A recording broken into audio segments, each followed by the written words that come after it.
en una feroz persecución, la Policía Nacional logró capturar el día de ayer al delincuente que un día antes había atacado a balazos a un efectivo del Grupo Terna. Este delincuente de nacionalidad venezolana intentó escapar por los techos de las casas, saltaba de techo en techo hasta que pisó uno que era de calamina, cayó al interior de la casa y fue en ese momento que la policía lo detuvo.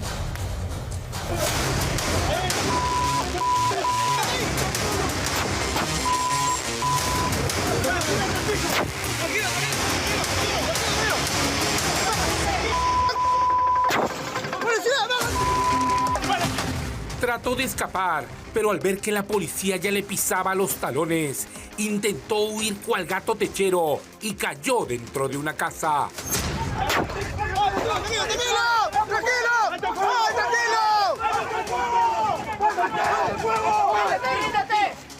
¡Tranquilo!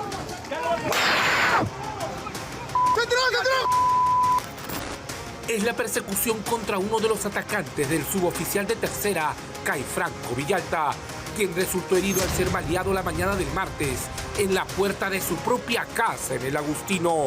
Este ha sido un trabajo coordinado entre la Brigada Especial contra la Criminalidad Lima Norte conjuntamente con la de PINCRI Barranco Chorrillo.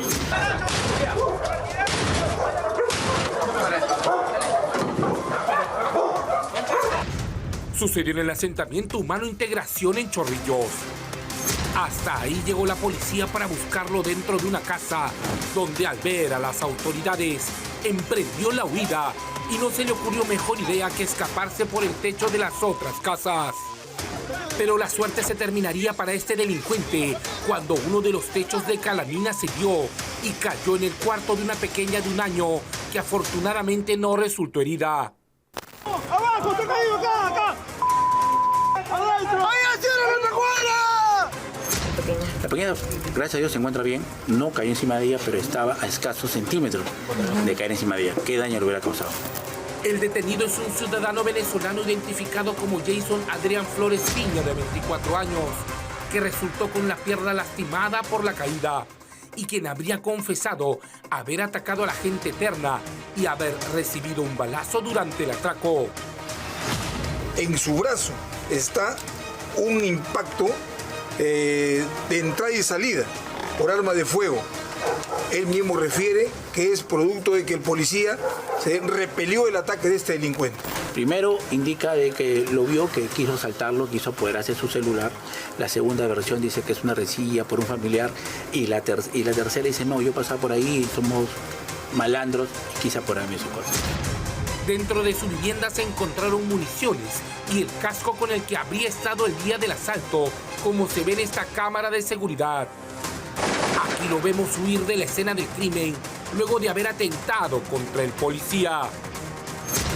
Ahora, el primer eslabón para desenmarañar el extraño ataque a la gente Terna en el Agustino está en manos de las autoridades y serán ellos los encargados de continuar las investigaciones para dar con las verdaderas razones que puso en peligro la vida de un agente de la ley. Bueno, vamos con estas imágenes, son realmente indignantes. Un alcalde ha sido grabado mientras golpeaba salvajemente a su pareja, que por cierto está embarazada. Miren ustedes este caso realmente indignante que nos llega desde San Martín.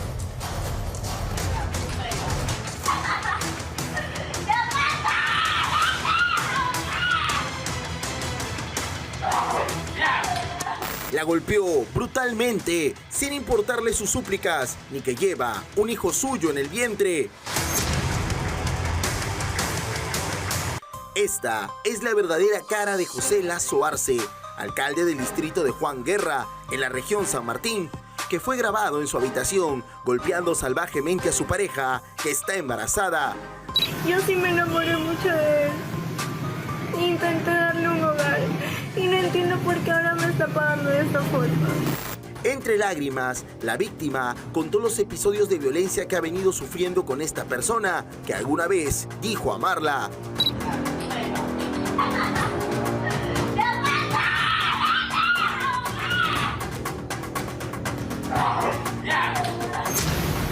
regreso a la casa el día siguiente y lo encuentro a él ya más sobrio, donde se puso a llorar y me decía que por favor lo perdone.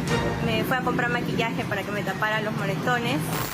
Cuenta además que Lazo Arce llegaba a casa bajo los efectos del alcohol y hasta en 4 ocasiones se puso violento con ella.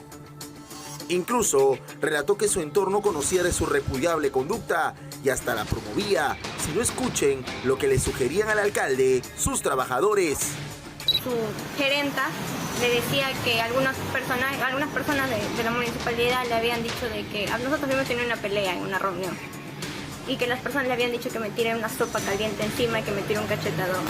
Lo cierto es que la autoridad de Juan Guerra vendía en redes sociales una imagen muy distinta a la del video. Siempre religioso, aventurero, pregonando ser un padre ejemplar de una quinceañera y alegre en las actividades de la región. Su gusto por el alcohol ya lo habría metido en problemas con la ley. En el 2024 fue intervenido por superar el límite permitido mientras conducía su camioneta, que estaba mal estacionada. La salvaje agresión fue denunciada en la comisaría de la banda de Chilcayo. La joven de 22 años ha solicitado garantías personales para proteger su integridad y la de su bebé.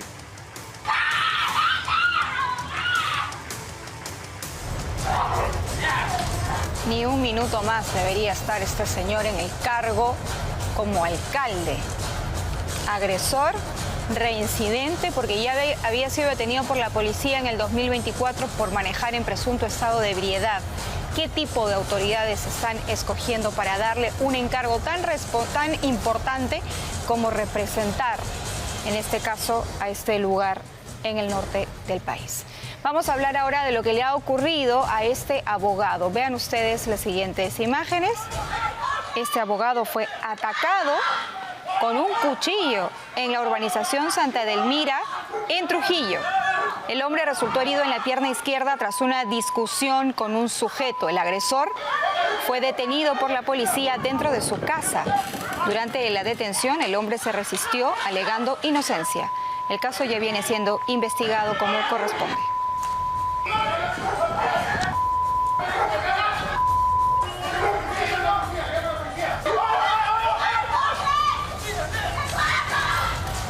Son las 6:31 y vamos con este caso. Han detenido a extorsionadores de una organización criminal que atacaba a mototaxistas. Les llegaban a pedir cerca de 5.000 soles para no atentar contra sus vidas. Me dijeron que iba a registrar acá mi canal, me dijeron que iba a recibir un dinero que le debía a un señor. Yo por necesidad agarré el dinero que... A este angelito no le quedó más que aceptar sus delitos. Personal de la División Antiextorsiones de la DIRINCRI acaba de capturar a 2 presuntos integrantes de una banda criminal dedicadas a extorsionar a mototaxis en la zona de Los Olivos.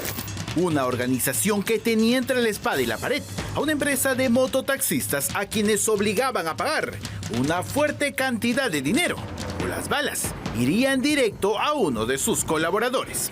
La División de Extorsiones de la Policía Nacional logró la captura de estos 2 sujetos, integrantes de la banda Los Deza del Cono Norte. La empresa sometida es la empresa de vehículos menores que opera en la jurisdicción del Cono Norte, principalmente en Los Olivos. Tiene un aproximado de 100 vehículos menores perteneciente al grupo de mototaxistas inscrito como Virgen del Rosario. Estos sujetos exigían el pago criminal de 3.500 soles. Uno de los detenidos fue identificado como Marquiño Champac Tazaico, de 23 años, sujeto que aseguró hacer este sucio trabajo por necesidad. Me dijeron que iba a registrar acá mi canal, me dijeron que iba a recibir un dinero que le debía a un señor. Yo por necesidad agarré el dinero que... Mismo sujeto que echó a su cómplice, Fabián Tantana Rivas, fue quien lo llevó por el bajo mundo del AMPA. ¿El nombre de la persona? Fabián Tantana. ¿Él te contrató? Sí. ¿Sabías a lo que se dedicaba? No. ¿El celular era tuyo? Yo prestaba mi celular. ¿A quién le prestaste? Cibol. ¿Cómo se llama él? Wow. Justamente en el móvil de este último fueron encontrados mensajes extorsivos dirigidos a una de las víctimas. Tú mismo le entregas a mi muchacho Sales a la pista de tu local. Son 5.000. Cumple con estos 5.000 y te daré esa giro hasta el 15 de diciembre para que consigas los 15.000 que faltaría. Los sujetos fueron llevados a la de Pingree de la Avenida España, donde esperan su destino, a manos del Ministerio Público. Bueno, y los vecinos de Chorrillos están hartos del nivel de inseguridad y violencia al que están expuestos por un grupo de barristas que esta vez se han enfrentado incluso a balazos y han dejado a 2 personas heridas.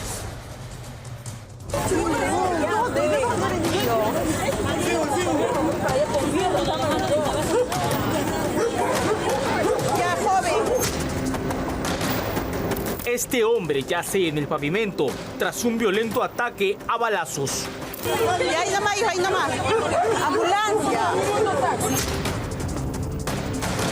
El asentamiento humano José de Villa, en el límite de Chorrillos con San Juan de Miraflores, fue el escenario de lo que sería un enfrentamiento entre vándalos a fuego cruzado. Había 2, uno ahí, uno allá. ¿Heridos y balas? Ya estaban enfriando ya, sí. ¿Dice que son barristas o eran personas vecinos de acá de la zona? No vale perdida. No son, creo que son barristas, creo que de allá creo que vienen. Un total de 2 heridos fue lo que dejó este enfrentamiento desenfrascado en medio del jirón Leoncio Prado. A estos delincuentes no les importó que entre ellos se encontraran personas inocentes. Hay un grupito de barristas que paran en esa calle. ¿Ellos podrían estar involucrados? Si paran corriendo allá, si pasan para allá. Según vecinos, los tiroteos en esta zona se han convertido en una cuestión de todos los días. Siempre movido. Siempre movido. Ajá. ¿Hay balaceras así? Siempre hay, pero ahí siempre hay delincuentes. Con pandilleros, de alianza, con la U siempre se peleó. ¿Hay una pelea entre barristas? Entre barristas.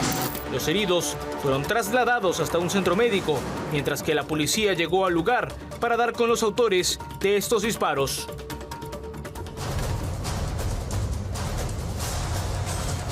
Bueno, y hay que tener mucho cuidado con las personas mayores en las calles, los adultos mayores. Un hombre de 87 años ha sido atropellado, lamentablemente ha muerto. Esto ocurrió en el cercado de Lima. Intentar ganarle el paso al bus en el que venía fue su peor error. Una imprudencia que le costó la vida a un anciano de 87 años. El jubilado regresaba a su casa justamente en esta unidad de la empresa conocida como La 50. El vehículo paró en la cuadra 3 de la avenida Sebastián Lorente en Barrios Altos. Primero bajó el cobrador y detrás de él el anciano identificado como Alejandro Higinio Flores Moreno. El hombre quiso pasar al otro lado de la calle, cruzando por delante del enorme bus.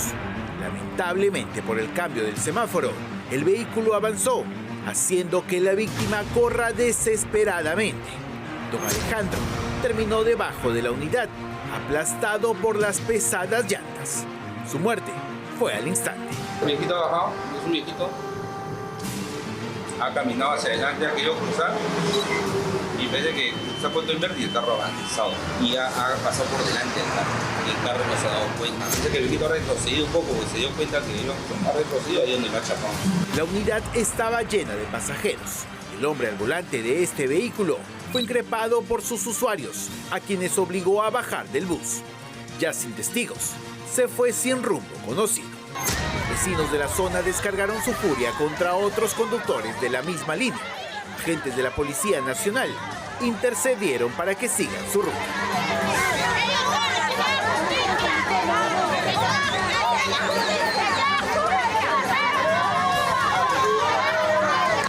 Desde la comisaría de San Andrés han asegurado que el conductor se entregó para dar su descargo. El cierre de este informe fue trasladado a la Dirincre de la Avenida España, donde se iniciarán las investigaciones. Según los vecinos del sector, la zona es muy oscura, sobre todo para las personas mayores, lo que ocasiona este tipo de accidentes. Que a veces también el tramo es uno apurado, ese problema. No se da cuenta uno, a veces también yo no veo a ese cruce. Un día casi me agarra a las 10, que en bicicleta sí, a veces uno por apurado, uno tiene la culpa a veces. Don Alejandro era un hombre tranquilo y muy querido por sus vecinos. Una mala decisión le quitó la vida, dejando a su esposa y a toda su familia en medio de un profundo dolor. Y quienes también la están pasando mal son los familiares de la mujer que estaba parada en la vereda y de pronto dos vehículos que parecía que venían haciendo carreras o no se dieron cuenta del uno o el uno del otro, la embistieron porque subieron a la vereda, la arrastraron. Esta señora se encuentra en este momento luchando por su vida en la unidad de cuidados intensivos. Y ustedes van a escuchar a continuación lo que dice su hermano. Él alega que la fiscal que está viendo el caso ha considerado este accidente como leve, sí, leve, y teme que los choferes sean liberados.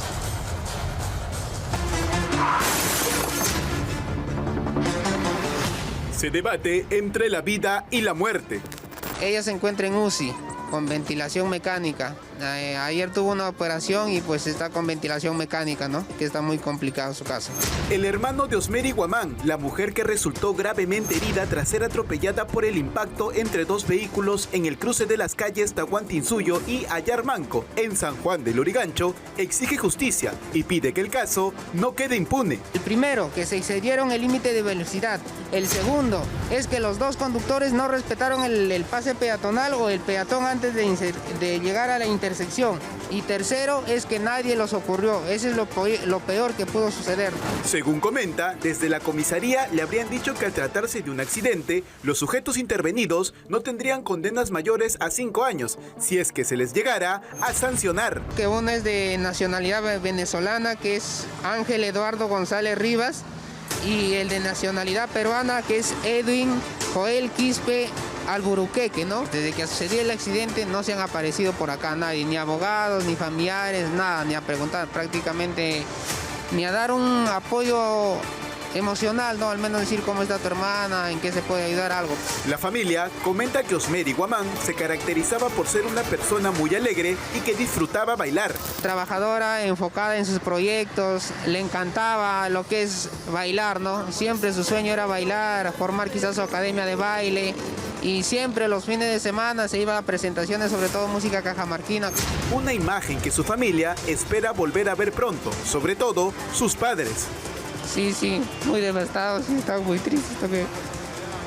Exactamente, ellas son de personas mayores, ¿no? De la tercera edad. Por el momento, la mujer se encuentra internada en el hospital Hipólito Unanue, en estado crítico y sin despertar. Bueno, Martina Hernández es la madre de este criminal apodado El Monstruo, ¿no? Ella fue detenida hace algunos meses, hoy le han dado prisión preventiva por 36 meses. Juraba ser una simple artesana para desmarcarse del monstruo que había criado. Yo soy una persona que yo trabajo. Yo soy artesana, diseñadora artesana. ¿Ya? Yo tengo mis participaciones por el Ministerio de Cultura.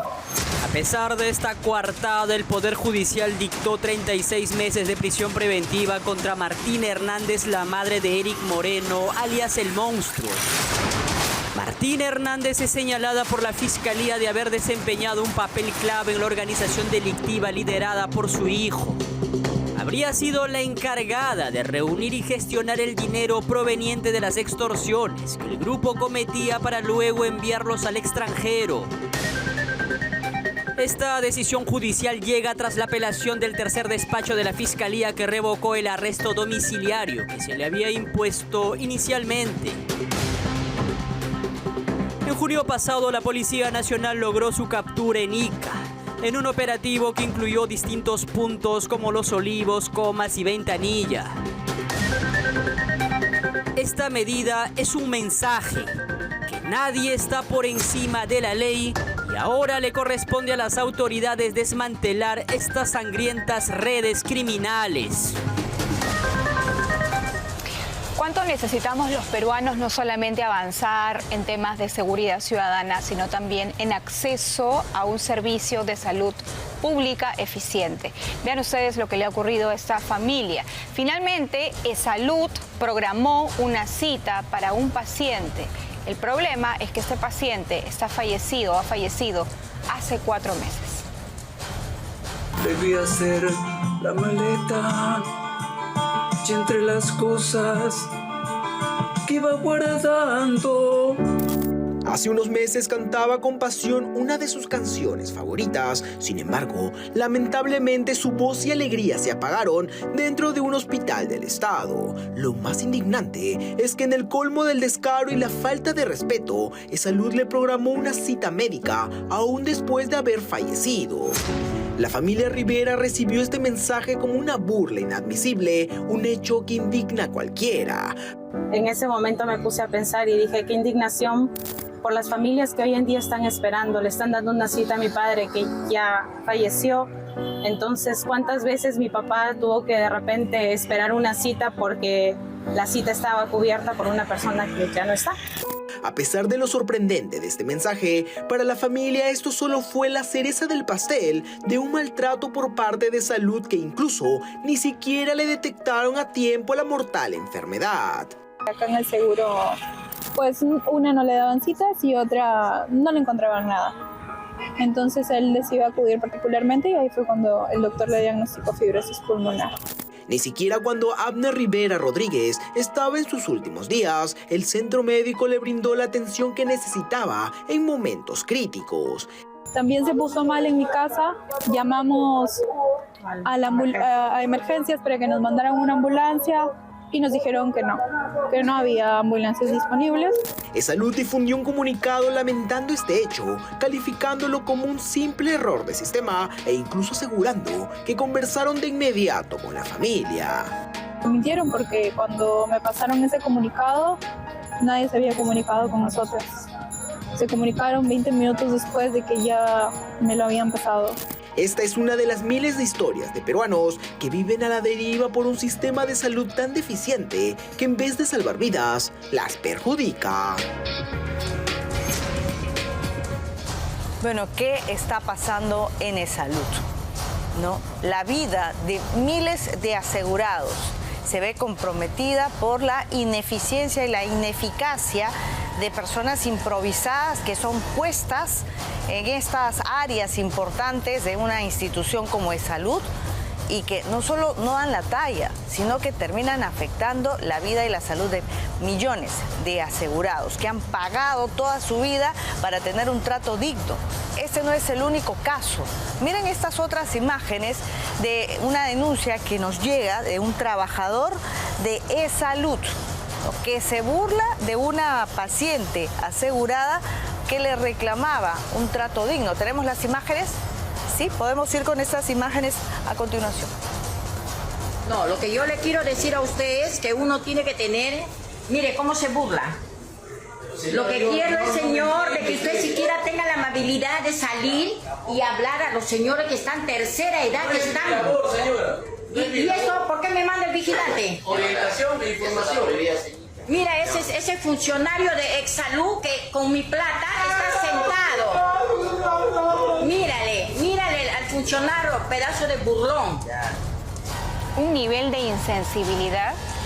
Imita a la señora que con justa razón le está exigiendo algo, le saca la lengua, ¿no? Le falta totalmente el respeto. Es un funcionario del Estado, su sueldo lo pagamos todos, está allí para que brinde un servicio, no para que haga un favor. Por favor, ¿qué es lo que está pasando al interior de Salud? Encima que los pacientes tienen que esperar meses de meses, incluso algunos mueren, ¿no? En el tiempo, sin que la cita les llegue, sin que la operación esté programada. Encima que hay que soportar eso, esta señora que va y reclama tiene que aguantar que a este hombre le falte el respeto. No, de ninguna manera. De ninguna manera, porque los familiares que están en Salud están sufriendo porque tienen a un familiar internado que seguramente está grave o está atravesando por una situación difícil. Entonces, nos hace falta empatía como sociedad. No podemos ser tan indiferentes, no podemos creer que porque ocupamos un puesto podemos tratar a los demás como se nos ocurra. No es así. Así que un severo llamado de atención y ojalá se pueda iniciar algún tipo de sanción contra este señor para que sirva de ejemplo, y cuando regrese a su puesto de trabajo pueda hacerlo mejor, porque tiene que hacerlo mejor. Bueno, ¿qué pasa con el salud? ¿Qué pasa con el CIS? Hay una crisis, ¿no?, en el salud que no la podemos negar. No la podemos negar. Y es una crisis que venimos arrastrando hace muchísimos años. La gente se muere esperando la cita. Tienes que pelearte para que te den una cama, para que subas a la unidad de cuidados intensivos. La gente a veces llega asfixiándose y en vez de atender rápidamente te dicen, no, pase por triaje. ¿Qué es esto? Bueno, las personas están prefiriendo el SIS, el Seguro Integral de Salud, en vez de salud, de los hospitales de salud. Vamos a ver la nota.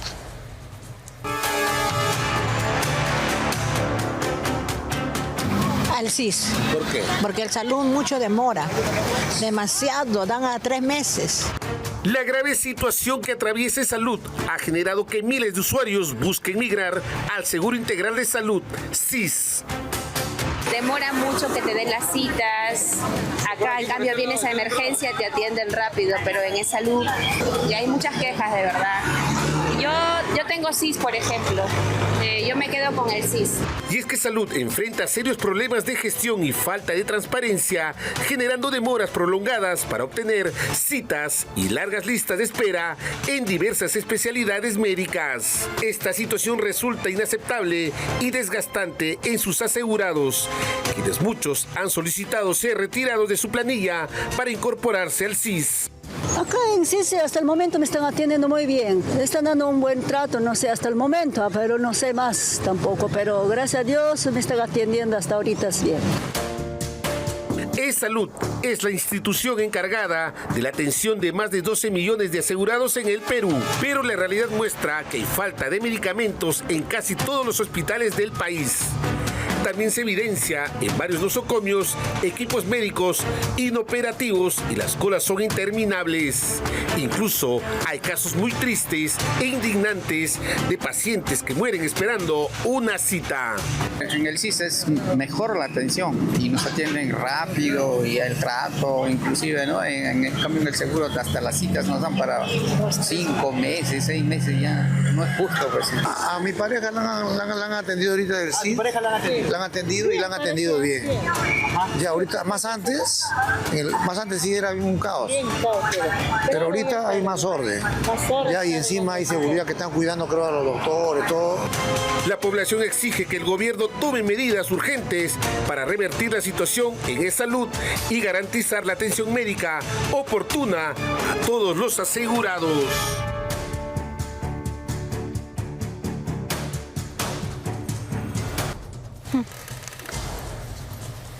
Vamos con esta otra imagen que tiene que ver con la salud. Nuevamente desayunos que intoxican a niños. Esto es lo que no se termina de entender, ¿no? Ayer nos ponen la imagen del presidente, Soda Stereo, baja del avión, toda la pantomima, ¿no? El aparato de comunicaciones funcionando, va cual rockstar, pero en paralelo niños intoxicados, 16 escolares del 3er grado de primaria tras consumir este desayuno distribuido por el programa Huasi Micuna. Nuevamente, este programa que trae problemas son estudiantes de la institución Javier Pulgar Vidal, que está en el centro poblado La Esperanza, en el distrito de Amarilis. Son niños entre 9 y 10 años, con todos los síntomas de una intoxicación, dolores de estómago principalmente. Han sido trasladados hasta el hospital de contingencia de este distrito y bueno, vienen siendo observados al momento.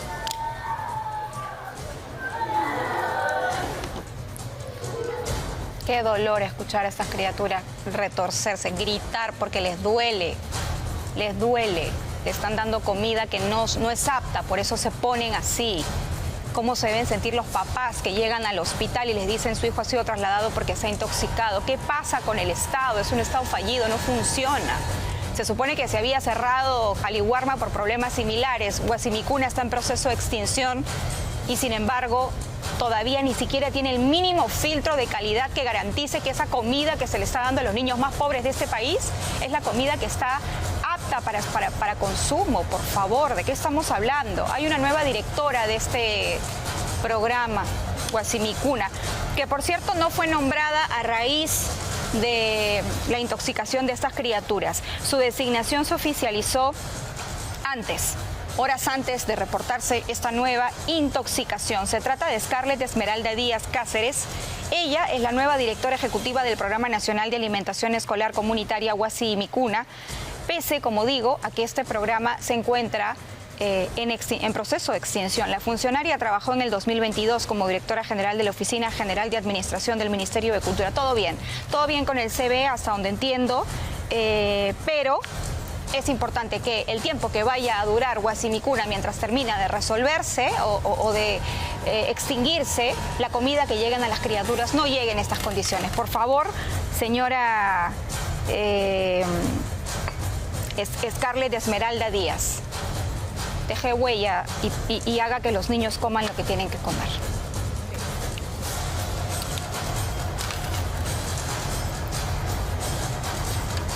Vamos de inmediato hasta Comas contigo, Nayeli Garayá. Regresamos, adelante.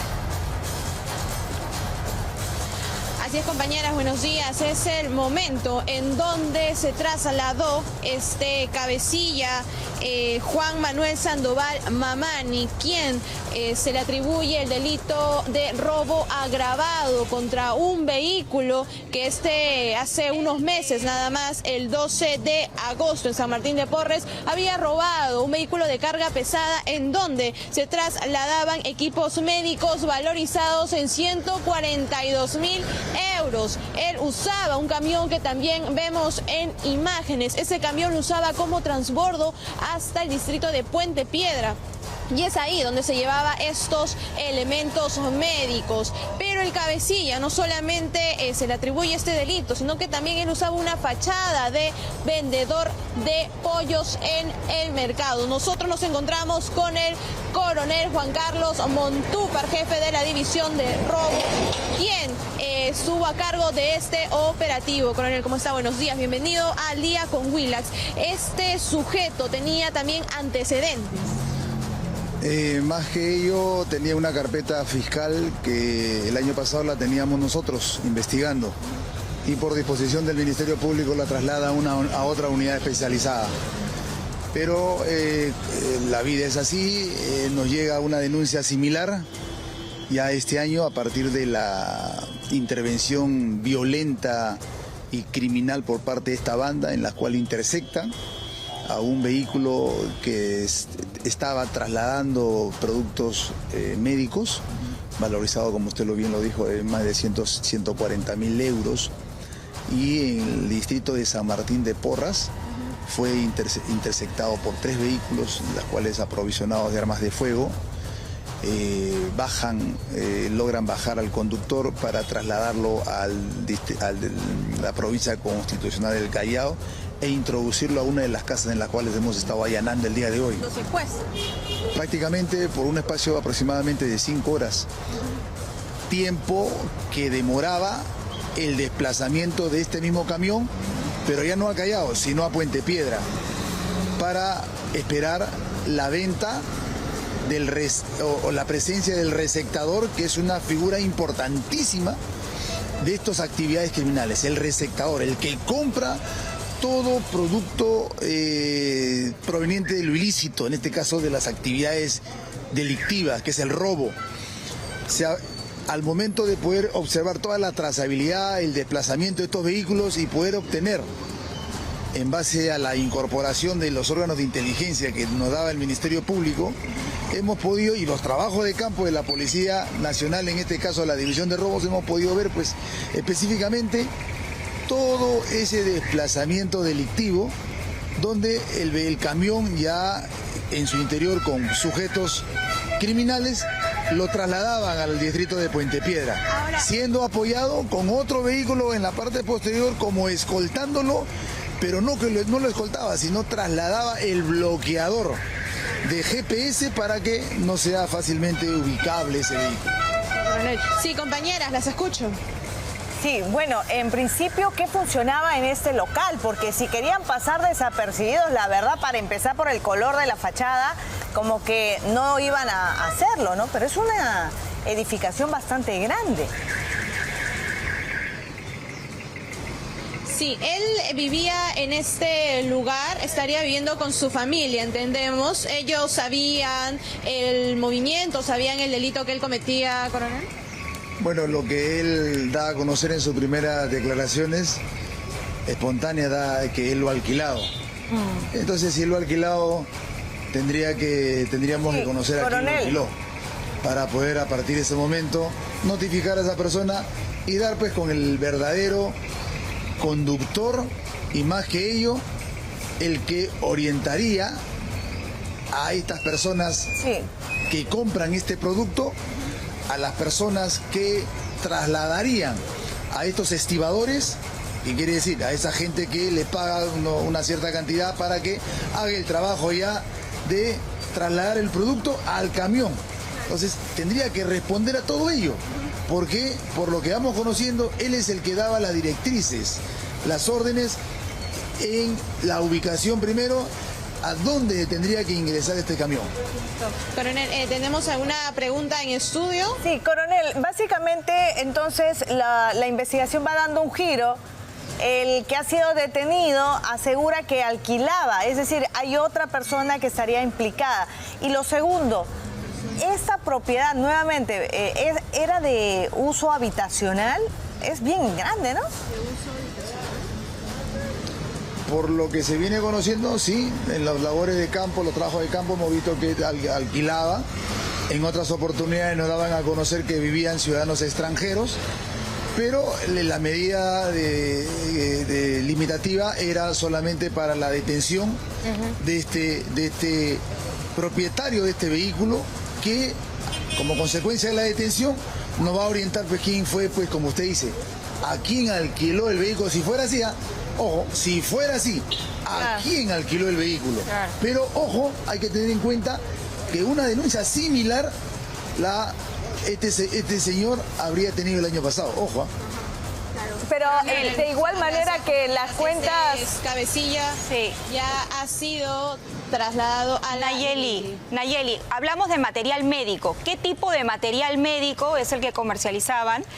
Y por otro lado, hablamos de una organización criminal tal cual, porque roles muy bien definidos, ¿no? Los estibadores, el receptor, el cambio de vehículo, o sea, todo fríamente calculado.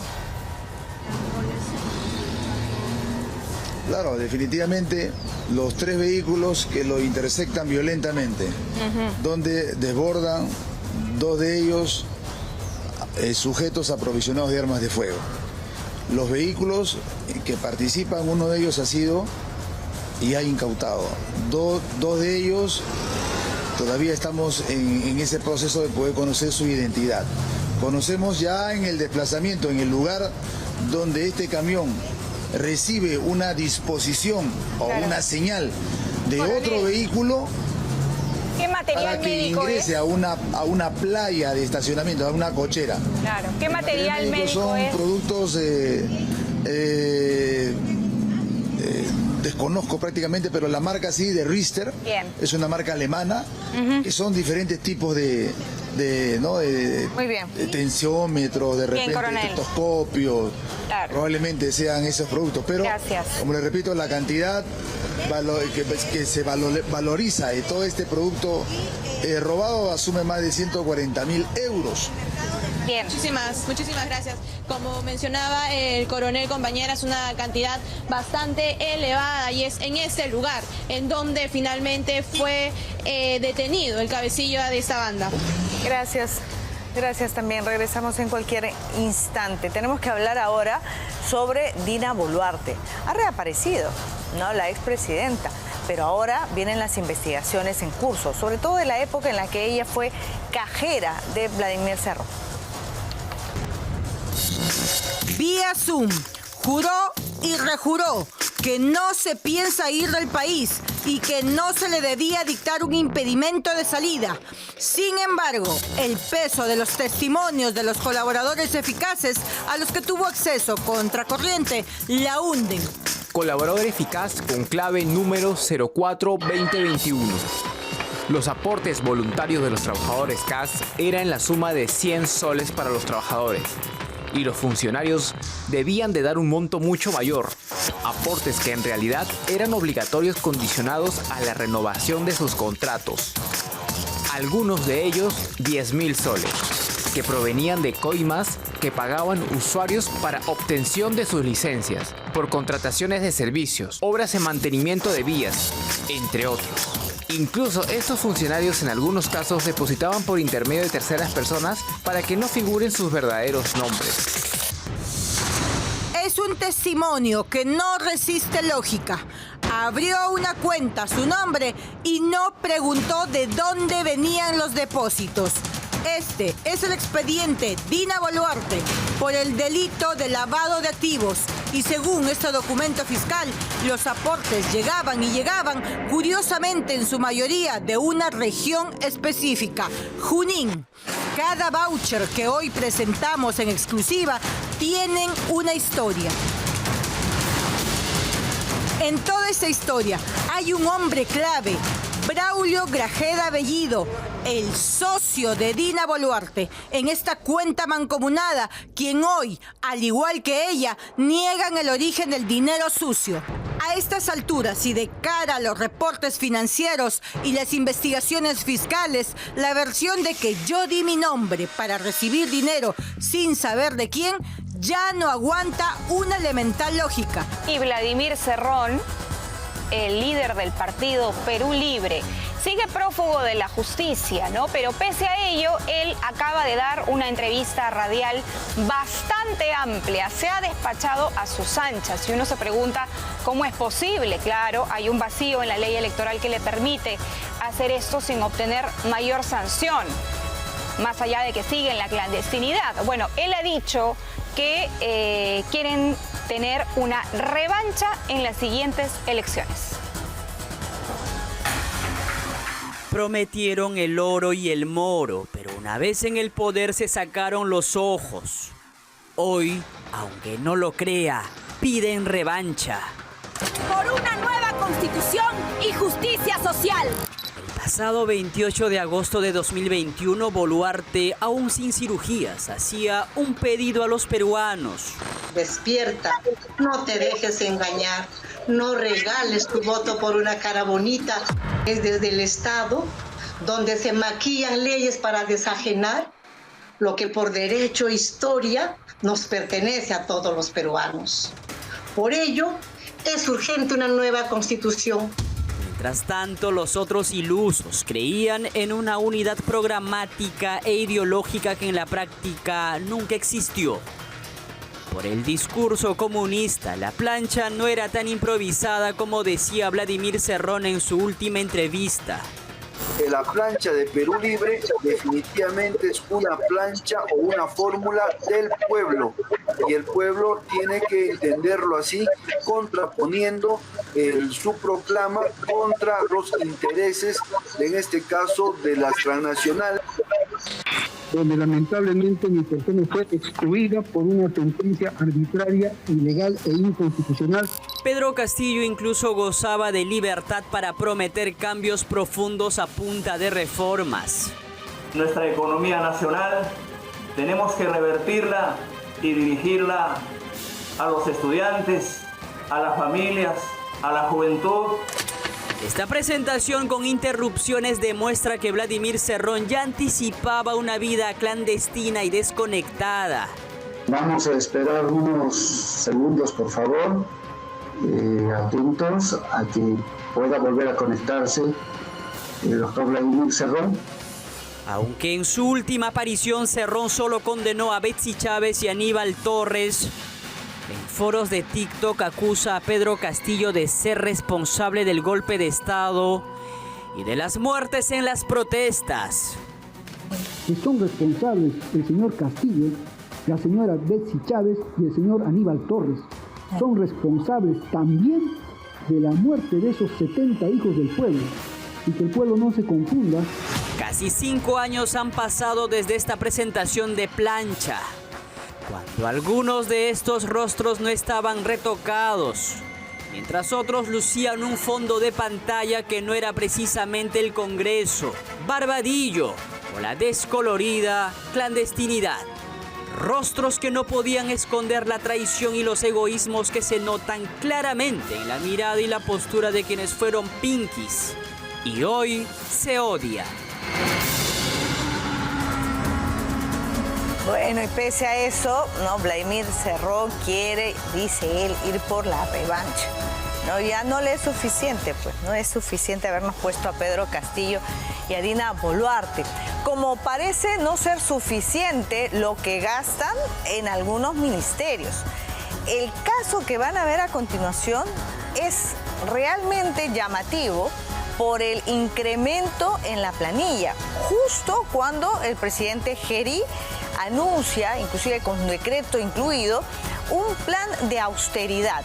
¿Qué significa? Eliminar consultoría, otro tipo de gastos. Sin embargo, el programa Contracorriente ha descubierto solo dos boletitas, dos facturas. 70.000 soles se han gastado en el Ministerio de Economía entre flores, ¿no? Un arreglo floral de 2.500 soles, equipos para hacer conexión streaming y demás. ¿Dónde queda la austeridad? ¿No? El presidente Geri anuncia y gobierna de manera distinta, una incoherencia que la van a ver a continuación. Este gobierno se compromete en entregar cuentas claras porque solo un crecimiento sostenido, responsable y equitativo puede generar empleo, productividad y bienestar. Vamos con el primer evento. La ministra Denise Miralles en la sede del Ministerio de Economía en una reunión con los empresarios en el que participó también el presidente de la República, José Geri. Primero, el detalle del medio, las flores. Según la orden de servicio que mostramos en exclusiva, podemos ver que se usó un arreglo floral que costó 2.500 soles y 8 arreglos pequeños que costaron 280 soles. ¿Eran estos necesarios? Y si lo fueron, ¿el precio está acorde al mercado? Fuimos a varias florerías y esto fue lo que nos dijeron. Comparante tiene de 380, de 360, de 460. ¿Un arreglo que cueste 2.500 soles? Sería un arreglo lleno de rosas. Muy exquisito. Muy, claro. 26.000 soles en un alquiler de equipos de sonido, mantelera, estrado, luces, pantalla LED, podio, todo ya no ya. Y para la presentación en sociedad de la ministra, o sea, la presentación ante sus trabajadores, el servicio de streaming, o sea, de transmisión en vivo, 22.990 soles. La suertuda empresa Cian Producciones, que ha contratado antes también para el Ministerio de Educación. Buscamos la transmisión de 22.000 soles en las redes sociales del Ministerio de Economía y naca la pirinaca, ni rastro de la presentación a los trabajadores o de la ministra. Solo para hacer una comparación conseguimos un TDR por streaming y por equipo de sonido de otra empresa con otra cotización. El costo, 5.000 soles. Evidentemente pedimos una entrevista para ver por qué la necesidad de tanta gastadera. Una de las últimas actividades de la ministra fue en Huánuco, en el Consejo de Estado Regional. Se sabe que el personal de la ministra viajó por avión, pero aún así se gastó 19.980 soles en camionetas para traslados de Jauja a Huánuco, ida y vuelta. Las exquisiteces no caen bien cuando uno es funcionario público y asume el rol de ser ministro. No era necesario, creo yo, este tipo de gastos y poner un arreglo floral de 2.500 soles en medio de la mesa solamente para presentar a la ministra de Economía, que ha llegado para trabajar, para servir a su país. Estas son las cositas que caen mal. Tenemos una experiencia previa con Dina Boluarte y el derroche de dinero y la utilización de los recursos públicos para fines que nada tienen que ver con la función pública. Se podía presentar a la ministra en 10 minutos y se acababa el asunto. Vamos a hablar ahora también del presidente Geri. Por cierto, esta ministra forma parte de su gabinete. Él se ha reunido con los transportistas de carga pesada y taxi colectivo de las regiones para poder llegar a algún tipo de acuerdo. Vamos a ver cuáles han sido las conclusiones de esta cita. Y representamos a 384 gremios de transporte multimodal de los 446 y 15 de carga, que son 18. Transportistas de taxi colectivo y de unidades pesadas de carga de todo el Perú participaron en una mesa técnica junto al presidente José Gerí, el ministro del Interior Vicente Tiburcio y junto al alto mando de la policía en Palacio. Los gremios agrupados en la Unión de Transporte Multimodal aseguraron que no participarán en el paro ni en marchas que la denominada Generación Z anunció para el viernes 14. No obstante, exigieron resultados más rápidos al ministro Tiburcio, a quien verán de nuevo este viernes. El día viernes es con el Ministerio del Interior, ¿correcto? Entonces, hay un tema que estamos pidiendo, descentralización de las mesas de lucha frontal contra la delincuencia. Hemos venido a aclarar ese tema para que finalmente la autoridad sepa que también podemos ser pacientes, pero también cuando se levante el león, estamos hablando de una representación nacional. Dirigentes mototaxistas y del transporte fluvial de la Amazonía también estuvieron presentes. En la costa norte, los choferes también están aterrados por la extorsión. En Palacio dieron propuestas tecnológicas. Choferes y ciudadanos, es una aplicación que tú vas a descargar de tu móvil de manera gratuita y tú vas a poder, en este caso, dar una alerta en el momento exacto, ¿no? En Palacio detallaron propuestas técnicas como la del nuevo taxista cívico, un chofer en contacto telefónico con la policía de cara a emergencias o atentados. Esto eventualmente podría ser parte del paquete de medidas que vamos a solicitarle al Congreso para que sea mucho más rápido de poder abordar y tratar. Concretamente, la ley 32108, ¿no? Entonces, eso es una propuesta normativa que entiendo que ustedes consideran que debería ser parte de una modificatoria y que la podemos hacer nuestra. También pidieron un polémico marco legal más flexible sobre la resta de puntos por infracciones de tránsito. Afuera de Palacio, estos gremios regionales criticaron con dureza el rol del Poder Judicial y de los fiscales en todas las provincias. Nunca se dignan en responder cartas. Así que en la siguiente agenda nosotros vamos a ir contra esos señores. Y el Poder Judicial porque no hacen su trabajo. Si bien es cierto, la policía tiene parte de la parte operativa, ¿no?, que está funcionando, sabemos que no es completa, sabemos que la inseguridad sigue, pero estas otras autoridades, y les pido a ustedes como prensa, invocar a estos sinvergüenzas que también trabajan. La situación se complica porque solo en octubre se registraron 18 muertes de choferes y en noviembre no hay certeza de que la curva vaya a la baja. Bueno, vamos a hablar de la situación de algunos periodistas de esta casa televisiva, de Willax Televisión. Recordarán ustedes que el programa Contracorriente, con la periodista Maricielo del Castillo, Carlos Paredes, director periodístico, Augusto Thorndike, el conductor del programa, habían sido denunciados también Milagros Leiva por la fiscal Marita Barreto. Bueno, parece que esta persecución contra periodistas, porque a la fiscal Barreto no le gusta que los periodistas investiguemos sobre sus casas, sus propiedades y la forma como lo hizo, continúa esta persecución contra los hombres de prensa y las mujeres de prensa de Willax Televisión. Sigue la persecución en contra de periodistas de Willax. Debemos denunciar ante toda la opinión pública, ante los ciudadanos peruanos, que los periodistas en Willax, entre ellos tu persona, Carlos Paredes, Milagros Leiva, varios reporteros de este programa, están siendo víctimas de una persecución. Jenny Vilcatoma, abogada y ex procuradora anticorrupción, denunció en Contracorriente una serie de irregularidades en medio de la investigación que se le sigue a periodistas de esta casa televisora tras una denuncia presentada por la polémica fiscal Marita Barreto. La ex cabeza del equipo EFICOP recurrió a un juzgado de familia para acusar a Augusto Thorndike, Carlos Paredes, Milagros Leiva, Maricielo del Castillo y Karina Aliaga de presunto acoso por el simple hecho de hacer su trabajo. Lo que veo es una determinación a perseguirlos a ustedes inobservando la norma de todas las formas. Vilcatoma explicó que pese a que la parte acusada había sido identificada en la denuncia, esta nunca fue notificada y ni siquiera se les permitió ejercer su defensa durante la declaración de Barreto.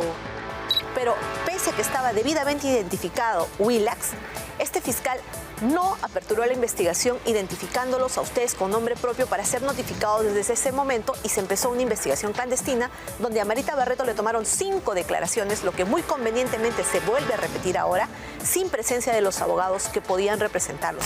Para Vilcatoma, en la Fiscalía de la Nación viene desarrollándose una investigación clandestina que vulnera los derechos fundamentales de los implicados y que pretende frenar las investigaciones periodísticas sobre el actuar de una autoridad.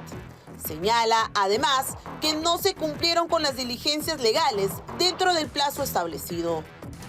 Ese plazo, a mérito de esta disposición número 8, acabó el día 20 de octubre del año 2025.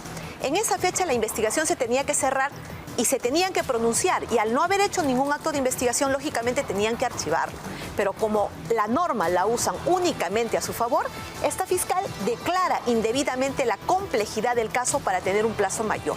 Pero eso no es todo, pues indica que la denuncia presentada contra Marita Barreto, Gustavo Gorriti y otras personas por la forma en que se ha desarrollado esta investigación llegó a manos de la fiscal suprema Zoraida Ábalos, quien decidió inhibirse y pasársela a un subordinado, quien finalmente ordenó archivarla.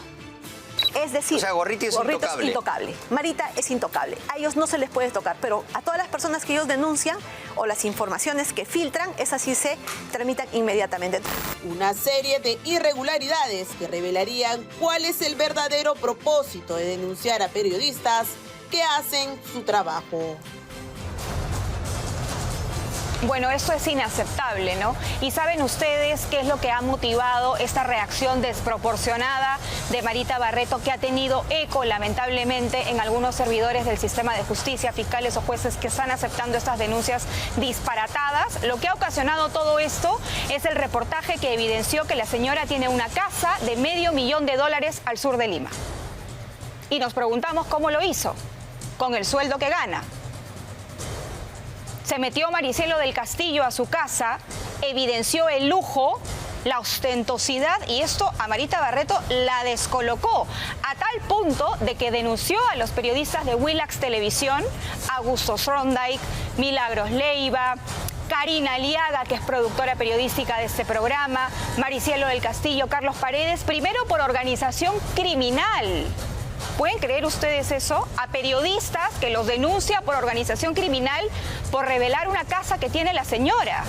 Esta denuncia se archivó, pero la denuncia que no se ha archivado y que sigue su curso, y es lo que estamos presentando en este informe que está revelando la doctora Jenny Vilcatoma, una serie de inconsistencias e irregularidades, es la denuncia por, escúchenlo bien, Marita Barreto está denunciando a los periodistas por violencia sexual, psicológica y física. ¿Me pueden ustedes explicar cuál es el asidero de esta denuncia? ¿Cómo es posible que esta señora vaya, denuncie y haya un fiscal, un juez que acepte la denuncia y desarrolle todo un proceso, cuando lo único que han hecho nuestros compañeros es informar, por supuesto, exponer y evidenciar lo que esta fiscal ha hecho con esta casa, y luego tiene otra casa, también me parece, en Jesús María, y tantas otras cosas más? Pero no, pues no le gusta que esto se sepa. Pero vamos a seguir aquí nosotros informando lo que se tiene que decir, le guste o no le guste. Vamos a seguir, y todo nuestro respaldo, por supuesto, a los periodistas de esta casa televisiva, a mi compañera Karina Aliaga, que está en este momento en Switcher haciendo un gran trabajo, por cierto. Bueno, vamos a hablar ahora de Pedro Castillo. Pedro Castillo es candidato al Senado, ¿eh? Ojo, va con el número 1. Pero además, él ha denunciado a los congresistas, es que eso a mí me da risa, pero bueno, él ha denunciado penalmente a los 100 congresistas que votaron a favor de su vacancia presidencial el 7 de diciembre del año 2022, cuando dio un golpe de Estado. Bueno, la denuncia también incluye a quien era su pinky friend en ese momento.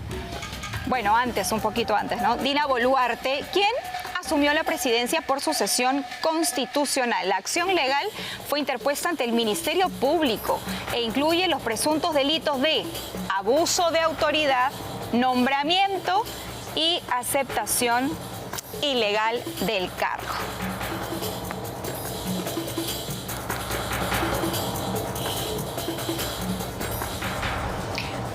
Bueno, y hablando de Pedro Castillo, vamos a tocar el tema de Betsy Chávez, porque hoy el Poder Judicial va a evaluar si dicta mandato de prisión preventiva contra Betsy Chávez, la ex jefa del gabinete ministerial de Pedro Castillo, y que estuvo muy bien parada ahí el día que se dio el golpe de Estado, coordinando con la cámara, con el periodista de Canal 7 o la periodista de Canal 7 que fue a grabar y que por supuesto no sabía lo que iba a grabar. Pero bueno, Betsy Chávez hoy día va a enfrentar esta audiencia que se le sigue por su presunta participación en este golpe de Estado que encabezó el expresidente Pedro Castillo. Por cierto, sigue, ¿no?, en la Embajada de México a la espera de que se le presente que la Virgen, porque nadie le va a dar el salvoconducto, por lo menos no por ahora. El canciller ha sido muy claro en señalar que van a someter a consulta y ver la forma de que este artículo del convenio que hay firmado sobre temas de asilos diplomáticos y políticos pueda sufrir un cambio para que no se utilice el asilo político como una forma de escapar de la justicia, que es lo que pretende Betsy Chávez.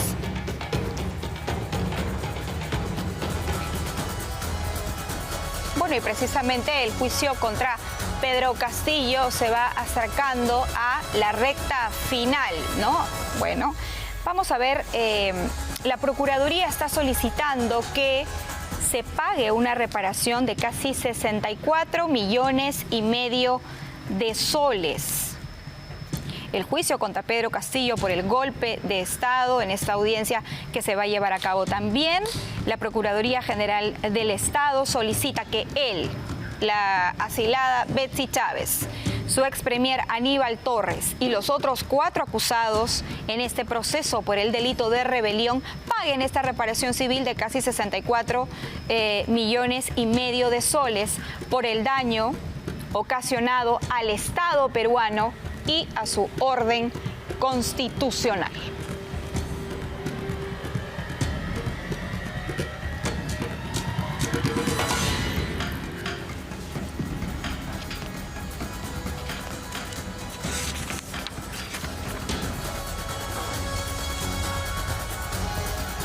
Antes de continuar con la información, tengo una mención importante para ustedes. Danza, a ver, quiero ponerme los lentes para leer bien esto. Ya, Danza hace historia. Yanuk se convierte en el primer show en el Perú en presentar 100 funciones ininterrumpidas desde su estreno en marzo de este año.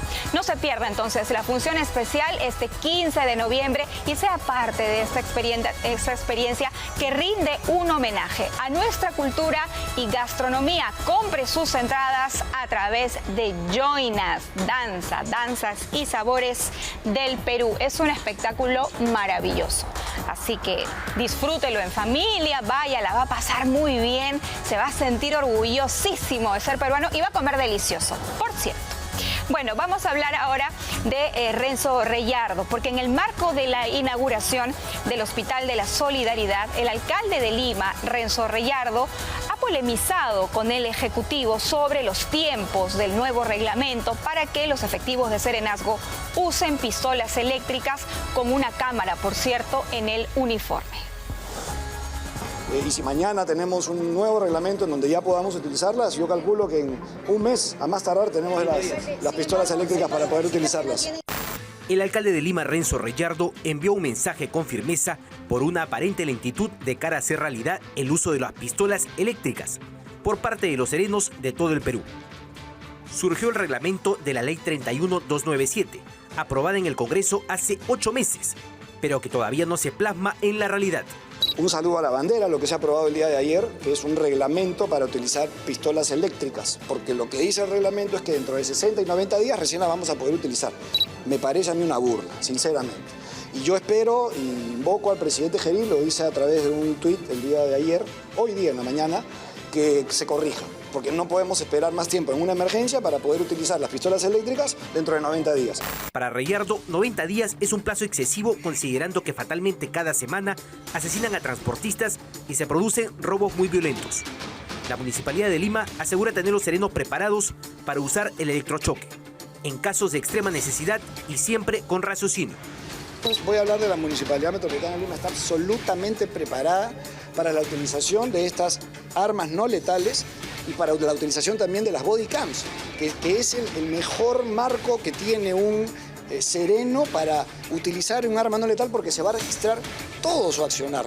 Reyardo prometió duplicar el número de drones en el cercado de Lima, mediante una adquisición que será histórica, de cara a supervisar el comercio y todo lo correspondiente a las fiestas de fin de año en Mesa Redonda.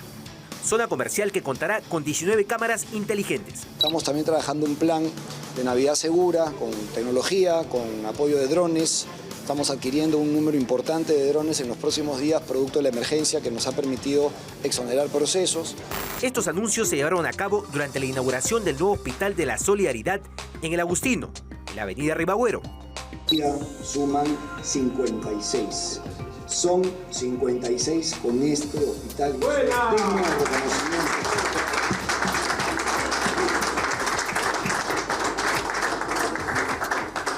Y hoy, aquí en la sede del Agustino, podemos anunciar al país entero, que aquí se van a atender 12 especialidades. Reyardo continúa con el legado de Luis Castañeda Locio. Este hospital incluye servicio de rayos X de primera y todo a precio social. Señor alcalde del Agustino, este es su hospital para su pueblo. Haremos con ustedes programas de atención comunal, de atención social y proyección social a lo que estamos acostumbrados. Y las personas que en su distrito no tengan los medios necesarios, encantado que lo acrediten con la acreditación de ustedes para darles todo lo que podamos dar. Finalmente, el alcalde remarcó que se vienen más inauguraciones de hospitales para el 2026, con precios para dar esperanza a los más necesitados. Bueno, hablábamos de la lucha contra la criminalidad. Nuevamente el gobierno, vamos a ver si en la gestión de José Gerí esto se hace efectivo y sostenible. Se ha aprobado la expulsión de extranjeros vinculados a delitos. No se ha autorizado esta expulsión en hechos delictivos. El jefe de la Superintendencia Nacional de Migraciones, Armando García, informó que durante este periodo de emergencia ya van 60 expulsados y 120 han recibido sanciones bajo este mecanismo.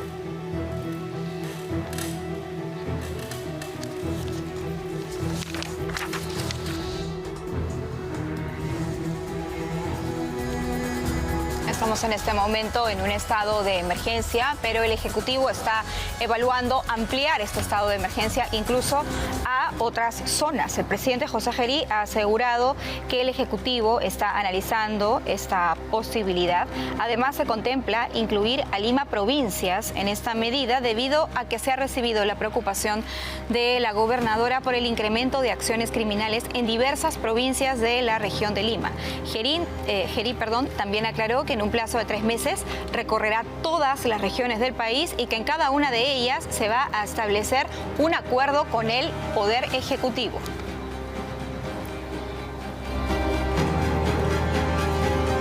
Bueno, y anuncian que se han bloqueado más de 100.000 líneas de teléfonos celulares. Hablamos de los chips. La Defensoría del Pueblo, y Ociptel han encabezado el bloqueo masivo de 100.000 celulares que serían robados o que tienen un historial negativo. Bueno, estas son algunas de las acciones que se están tomando en estos días.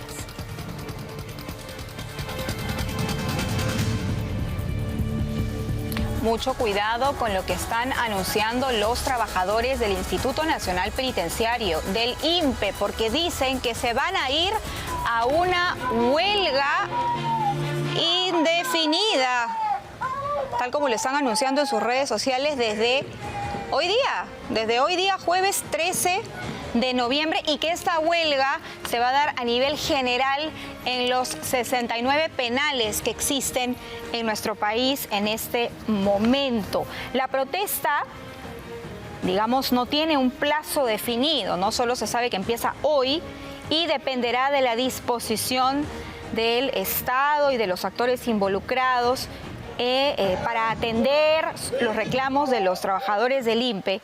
¿Qué es lo que están pidiendo ellos? Bueno, un reajuste de remuneraciones, bonos, pagos de beneficios sociales, entre otras medidas. Ángel Yancari, secretario general de este gremio, ha anunciado esta huelga nacional que empieza hoy.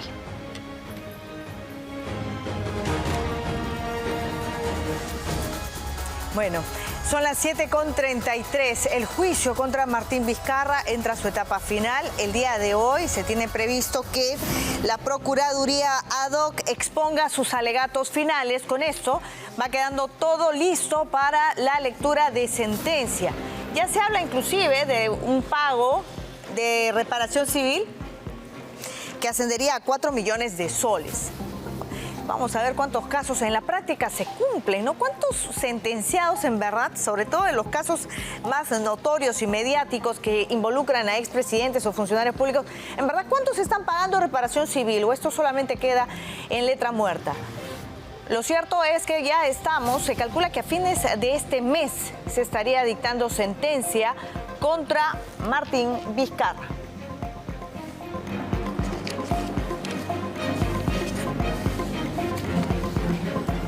Bueno, y todo este problema al interior del Ministerio Público, ¿no? Tenemos una fiscal, luego al otro día tenemos otro fiscal de la Nación, luego Delia Espinosa quiere regresar, le manda una carta a Tomás Gálvez. Bueno, es un enredo esto, sinceramente. La cosa es que Ernesto Blume, expresidente del Tribunal Constitucional, ha dicho que el camino está listísimo para que la Junta Nacional de Justicia pueda interponer una acción competencial ante el Tribunal Constitucional y que sea finalmente esa institución la que defina algunos temas y pueda permitir que el orden regrese a la Fiscalía de la Nación. Tiene expedito su derecho a pedirle aclaraciones al juez para que el juez precise bien cuál es el fundamento para dictar una medida cautelar que va más allá de la pretensión principal contenida en la demanda. Ok. ¿Me comprende? Sí, le comprendo. Y, lógicamente, también está expedito el camino que la Junta promueva un proceso competencial ante el Tribunal Constitucional contra el Poder Judicial y ahí pida una medida cautelar para que el Tribunal Constitucional deje sin efecto esta reposición. Porque, en el fondo, en términos de competencia, lo que se está produciendo es una lesión, un menoscabo de la competencia de la Junta Nacional de Justicia protagonizada por el Poder Judicial. Claro. Bueno, vamos a hablar ahora de la ex primera dama Nadine Heredia y la decisión que ha tomado la justicia de Brasil y cómo eso va a impactar en la sentencia de 15 años que se le impuso a ella y a el expresidente Ollanta Humala. Bueno, un magistrado de la Corte Suprema de Brasil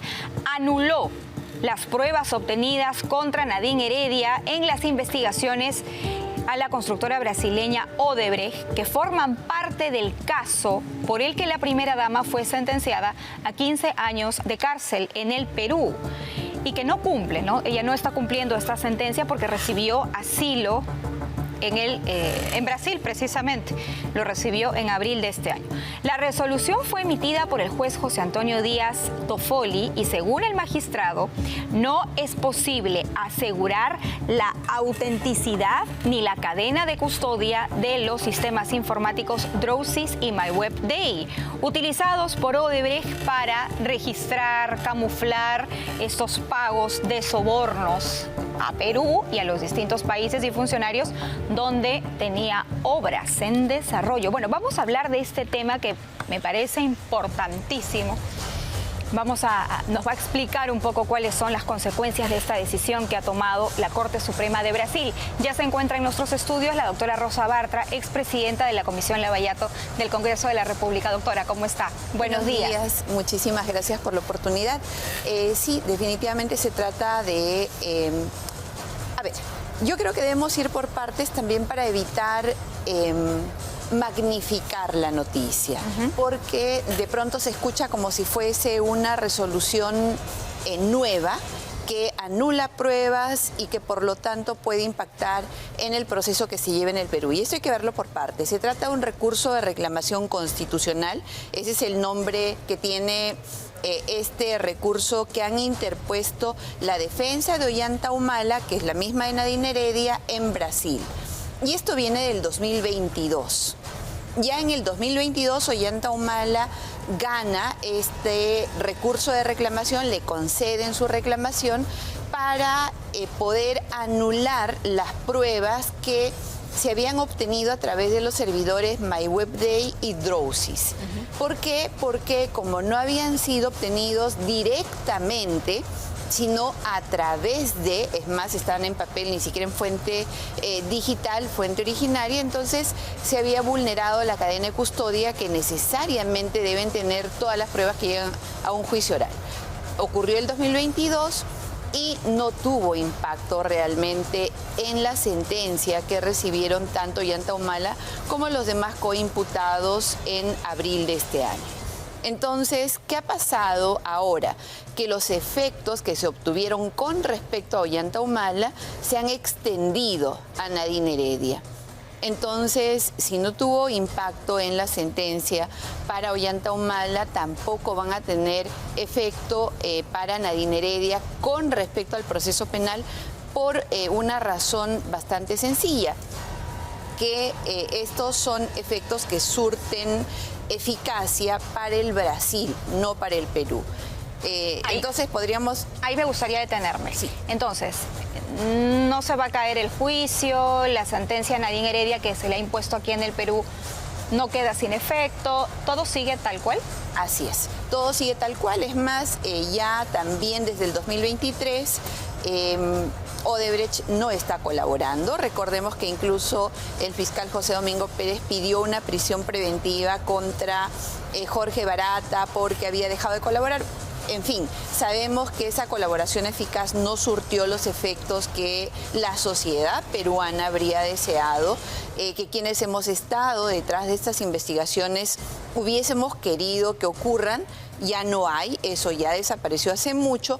Sí hay un efecto importante, dado que esta es una sentencia que tiene efectos jurídicos en Brasil, para cualquier trámite que tenga que ver, por ejemplo, con la extradición de Nadine Heredia. Si en algún momento se cambia de gobierno, porque con Lula da Silva ya sabemos que eso no va a pasar, nunca le ha reconocido el estatus de perseguida política, le ha concedido un asilo, entonces eso no va a ocurrir. Pero digamos que de pronto cambiaran políticamente las cosas y hubiese otro presidente con una tendencia política diferente, sí tiene un impacto. ¿Por qué? Porque lo que ordena esta sentencia es que no pueda aplicarse ninguna de estas pruebas para cualquier trámite entre las dos naciones. Entre Brasil de extradición. No podría utilizarse ninguna de esas pruebas para establecer responsabilidad con respecto a Nadine Heredia. Ahora, doctora, me parece que no es la primera vez que la justicia de Brasil dice: ustedes, equipo Lavallato, no pueden utilizar estas pruebas en los procesos penales en su país. Y claro, esto a mí me llama poderosamente la atención porque en algún momento el equipo especial Lavallato sufrió o tuvo como una especie, se allanó, digamos, a todas las pruebas que se pudiesen conseguir en Brasil. Las declaraciones las tomaron en Brasil. Y todo lo que, con lo que ha contado, o gran parte de lo que ha contado, o de lo que tiene el equipo especial Lavallato, vino de Brasil directamente, ¿no? Entonces, si Brasil dice ya no puedes usar esto, no puedes usar lo otro, porque no nos queda claro si la cadena de custodia se mantuvo y no tenemos la garantía de que este proceso se haya desarrollado con la legalidad que reviste, entonces el equipo Lavallato, digamos, ¿hasta dónde fue su capacidad de poder sindicar, investigar y acusar? Lo que pasa es que para que se pueda emitir una sentencia como la que se produjo en abril, no solamente el colegiado, los jueces, se basan en una sola prueba. Este ha sido un caso de sentencia por lavado de activos. Y el lavado de activos, de acuerdo a nuestro proceso penal, el lavado de activos tiene una forma de evaluarse en base a las pruebas indiciarias. Un indicio más otro, que si son concurrentes me generan convicción de que el delito se ha cometido. Entonces, ¿qué tenemos en el caso de Humala? La forma en la que ingresó el dinero, las agendas y una serie de elementos indiciarios que finalmente han generado convicción en los juzgadores de que el delito se ha cometido. No es posible con una prueba única, más si hubiese sido declarada inválida, la sentencia hubiese sido emitida, ¿no? Así que... No es el único soporte, entonces. No, de ninguna manera. De ninguna manera. En las el pruebas caso, que han venido de Brasil no son el único soporte de la sentencia. No, hay documentos testimoniales. Hay, como te decía, las agendas, por ejemplo, que dan cuenta de ingresos de dinero, hay cuentas en los bancos, hay gastos, hay pericias que se han hecho. Entonces, todo ese conjunto de prueba indiciaria ha generado convicción en el colegiado. Pero Brasil me parece también que dejó en suspenso el acuerdo de colaboración jurídica con Perú.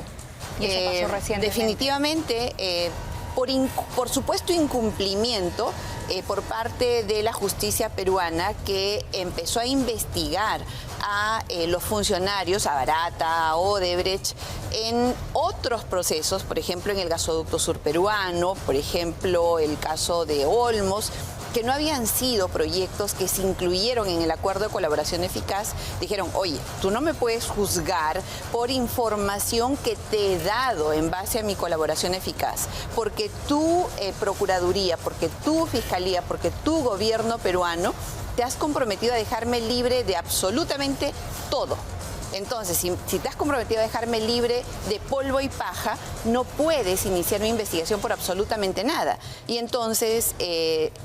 usando ese argumento, que efectivamente es un compromiso que creo que fue mucho más allá, por eso es que nos quejamos de este acuerdo, ¿no? ¿Cómo es posible que le des absolutamente todo? Pero solo a cambio, 4 obras, cuando habían muchas más. Efectivamente. Y aún así, el equipo Lavallato empezó a investigar sobre aquellas obras que no estaban consideradas dentro del acuerdo de colaboración eficaz. Así Entonces, con justa razón, Brasil ha protestado, por más de que no estemos de acuerdo. Por más de que no estemos de acuerdo, están en su razón, porque el Ministerio Público y la Procuraduría les concedieron demasiado. Te libro de absolutamente todo, no solamente a Barata, a Odebrecht, a todos, desde Odebrecht, que era el más alto funcionario, hasta el vigilante. Si acaso hubiese tenido alguna responsabilidad, eximieron de responsabilidad a todos. Exención total de la pena, una reparación civil ridícula a cambio de colaboración progresiva, que ya no se dio ni se va a dar. Se les concedió todo eso. Entonces, cuando los empiezan a investigar por otros proyectos, ellos dicen, un ratito, ¿no? Tú te has comprometido a no tocarme, me estás tocando, yo ya no colaboro. La sentencia en el tribunal de Keiko Fujimori, regresando al Foro Nacional, que deja sin efecto los juicios, básicamente porque no considera el aporte de campaña como delito en el momento en el que sucedió este aporte, ¿podría terminar beneficiando, eso sí, a Nadine Heredia, a Ollanta Humala? Porque también estamos hablando de las campañas del 2006 y 2011. Sí, en tanto no solamente se refiere a que los aportes de campaña hayan sido o no delito en el momento en el cual se entregaron, sino que el tipo penal de lavado de activos sufrió una modificación en el 2016. Y tanto a Humala como a Keiko Fujimori los procesan por hechos que ocurrieron en el caso de Humala en el 2006 y en el 2011, y por lo tanto sí podría haber un efecto extensivo con respecto a la tipificación del delito de lavado de activos. ¿Y este efecto extensivo cómo podría materializarse? O sea, ¿cómo terminaría beneficiándolos a ellos también? ¿Con una suspensión de la pena, con un juicio que se declara nulo? Si es que acaso va directamente sobre el tipo penal de lavado de activos, sí, podría terminar también con una nulidad del juicio. Sin embargo, también hay que tener en cuenta, y regreso a lo que le dije al inicio de la entrevista, de que en el caso de los Humala Heredia no hay una sola prueba, sino un conjunto de elementos que, incluyendo, en este caso sobre todo, que han sido gobierno, y que al haber sido gobierno puede haber ocurrido una contraprestación, es decir, cerrar el círculo de lavado de activos. Yo te doy dinero sucio y tú me lo devuelves limpio a través de obras, de concesiones, de proyectos. Una cosa fue o es la investigación que se desarrolló en el Ministerio Público, la Fiscalía, y otra la que se desarrolló desde la Comisión Lavallato del Congreso, que además usted presidió. En esa comisión se logró determinar responsabilidades, cuáles fueron las pruebas contra el caso Ollanta Humala y Nadine Heredia más contundentes que ustedes encontraron. La comisión trabajó todo el 2017 y parte del 2018. Terminó con un informe que se aprobó, fíjese usted, por ejemplo, en el caso de la exalcaldesa Susana Villarán, con un informe que se aprobó por unanimidad, histórico. Ningún informe de comisión investigadora en el Congreso de la República ha sido aprobado por unanimidad. Entonces, fíjese lo que le hablo. Si bien es cierto, y yendo estrictamente a su pregunta, se trata, en un lado, de investigación penal por parte del Ministerio Público que persigue el delito. En el caso del Congreso, lo que es una investigación de carácter político, que lo que busca es conocer y por lo tanto sancionar infracciones a la Constitución y además, si en el curso de esa investigación encuentras delito, comunicarlo al Ministerio Público. Fíjese, y voy a cerrar rápidamente porque entiendo que estamos con el tiempo.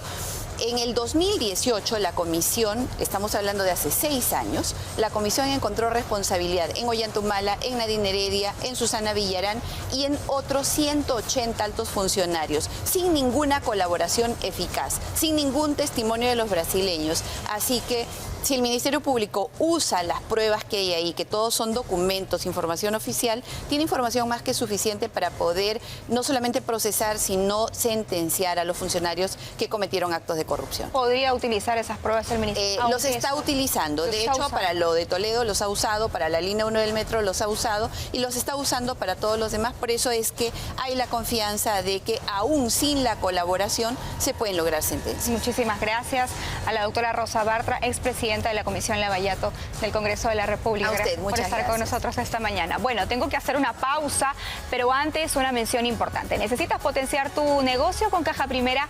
Financia lo que tu actividad comercial necesite. Obtén hasta 300.000 soles en plazos de hasta 36 meses. ¿Qué esperas? Solicita tu crédito y saca a flote tu negocio, porque en primero eres tú. Pausa y volvemos.